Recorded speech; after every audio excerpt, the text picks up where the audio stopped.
रामा लगे करन सब दंड प्रणामा।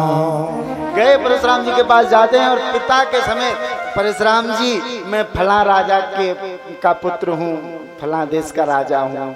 अपना परिचय दे करके वो चुपचाप पीछे हट जाते हैं। परशुराम जी कुछ नहीं बोल रहे, क्रोध में खड़े हैं।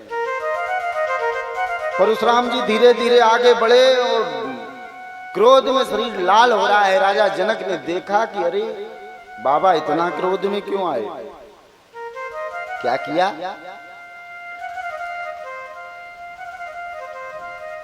जानकी जी को बुलाया, जानकी जी को बुलाकर के प्रणाम कराया। जनक बहोरी आई सिरुनावा। जनक जी ने प्रणाम किया और सिया जी को भी बुलाया।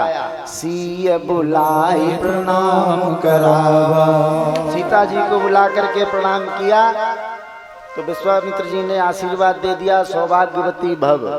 आहा, जनक जी ने सोचा अब तो काम हो गया, आशीर्वाद तो बाबा ने सही दिया है?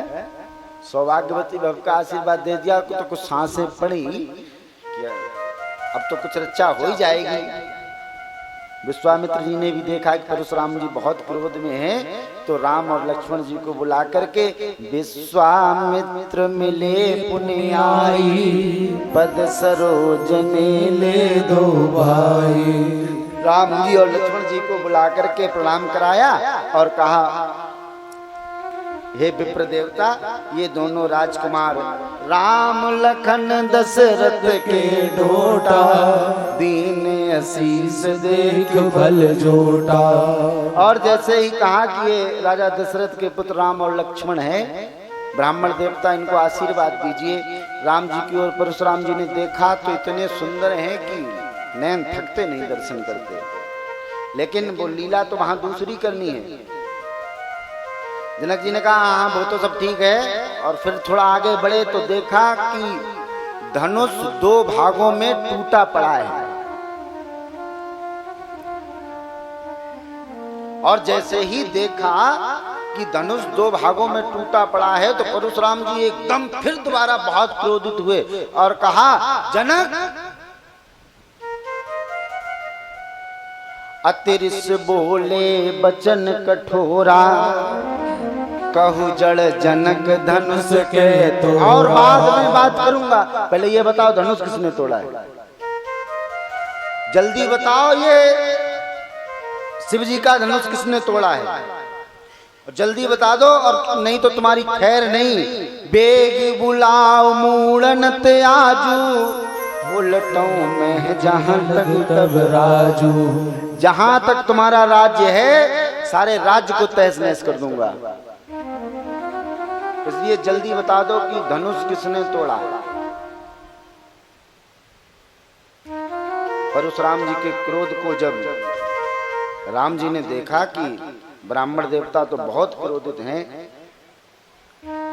जनक जी डर की वजह से कांप रहे हैं थर थर। परशुराम जी कहते हैं जिसने भी धनुष तोड़ा है उसको जल्दी आगे ले आओ, और नहीं तो राज्य को पलट दूंगा और जितने ये राजा बैठे हैं इन सबको मार दूंगा। तुम अभी जानते नहीं हो मेरा बल। राम जी ने देखा कि ब्राह्मण देवता क्रोध में हैं। देखो राम जी तो जानते हैं, यद्यप भगवान क्षत्रिय वंश में अवतार लेकर के आए, लेकिन राम जी जानते हैं कि पुराने समय में जो भृगु ऋषि ने जो क्रोध किया था तो भला नहीं रहा, इसलिए ब्राह्मणों के क्रोध से बचना चाहिए। राम जी ने क्या किया? राम जी स्वयं खड़े हुए और हाथ जोड़ करके आए और परशुराम जी से कहा विप्र देवता, ये तो धनुष टूट गया है, लेकिन इसको तोड़ने वाला आपका ही कोई दास होगा। राम जी ने आकर के कहा परशुराम जी, नाथ संबोधन भंजनिहारा, नाथ संबोधन भंजनिहारा। कोई है क्यों एक दास तुम्हारा, कोई है क्यों एक दास तुम्हारा। अरे ब्राह्मण देवता, इस धनुष को तोड़ने वाला आपका कोई दास ही होगा। परशुराम जी ने कहा क्या कह रहे हो, धनुष को तोड़ने वाला मेरा दास होगा, मेरा सेवक होगा।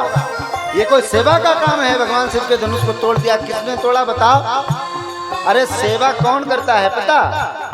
सेवक सो जो करे शिव का, सेवक जो करे शिव का, अस करनी करे करई लड़ाई, हरि करनी कर कर लड़ाई। तुम कह रहे हो कि ये धनुष को तोड़ने वाला मेरा सेवक होगा? ये कोई सेवा का काम, ये तो झगड़े का, लड़ाई का, युद्ध का काम कर दिया जिसने धनुष तोड़ा। और सुनो राम, मैं कह दे रहा हूं, सुनहु राम जय शिव धनु तोड़ा, सुनो राम जय शिव धन तोड़ा, सहस बाहु समसोर सहज बाहु समसोर पुमोरा। जिसने भी ये धनुष तोड़ा है तो सेवक नहीं, सहस्त्राबाहु के समान मेरा शत्रु है। और मैं कह दे रहा हूं, एक बार फिर कह रहा हूं, सुन लो जनक, जिसने भी ये धनुष तोड़ा है सो बिलगाहु बिहाउ समाजा, सो बिलगाहु बिहाई समाजा, सो बिलगाई बिहाई समाजा, सो बिलगाहु बिहाई समाजा। नत मारे जय हैं सब राजा, नत